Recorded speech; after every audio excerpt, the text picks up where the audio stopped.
नए रिकॉर्ड, हर घंटे नई ऊंचाई। सोने ने इस बार सभी उम्मीदों को पार कर लिया है। गोल्ड का भाव प्रति 10 ग्राम 93,940 के ऊपर तक पहुंच गया है। इस तेजी का क्या है राज और क्या आगे भी चमकेगा सोना, ये बताने के लिए हमारे साथ जुड़ रहे हैं जी बिजनेस के कमोडिटी एडिटर मृत्युंजय कुमार झा।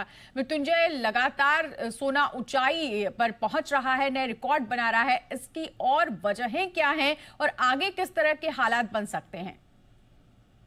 जो बड़ी तेजी का माहौल गोल्ड में बना है वो लगातार जारी है और सबसे बड़ी बात यह है कि इतनी लंबी और बड़ी तेजी के बाद भी मार्केट में कोई बड़ा करेक्शन यानी बड़ी गिरावट नहीं आ रही है। मतलब साफ है कि जो इस वक्त दुनिया भर में चल रहा है टैरिफ वार को लेकर, उससे गोल्ड मार्केट का सेंटीमेंट बहुत मजबूत हो गया है।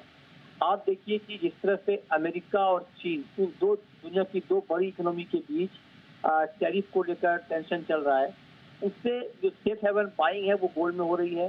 सेंट्रल बैंकों की बाइंग लगातार जारी है और कहीं से कोई बिकवाली की खबर नहीं आ रही है। आप देखिए जो ईटीएफ की होल्डिंग है वो बहुत तेजी से बढ़ रही है। मतलब ईटीएफ में, गोल्ड ईटीएफ में निवेश बहुत तेजी से बढ़ रहा है। इसके अलावा आप देखें कि डॉलर में तेज गिरावट आई है, 2 साल के ऊपर चला गया है, 100 के नीचे आया डॉलर, उससे मार्केट को सपोर्ट मिल रहा है।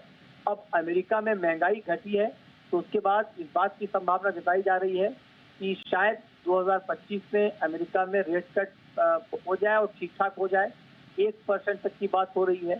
तो ये जो सारे इंडिकेटर हैं इस वक्त, ये गोल्ड में तेजी के हैं और इसीलिए गोल्ड मार्केट लगातार तेजी के मूड में है।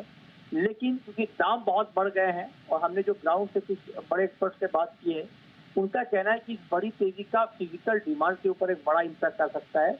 मतलब ये कि फिजिकल डिमांड में गिरावट आ सकती है और मार्केट अब उस लेवल पे आ गया है जहां से अगर थोड़ी सी भी कोई खबर आ जाए कि अमेरिका और ग्रीस के बीच कुछ बातचीत होने के आसार दिख रहे हैं, तब मार्केट एक बड़ा करेक्शन भी आपको दिखा सकता है।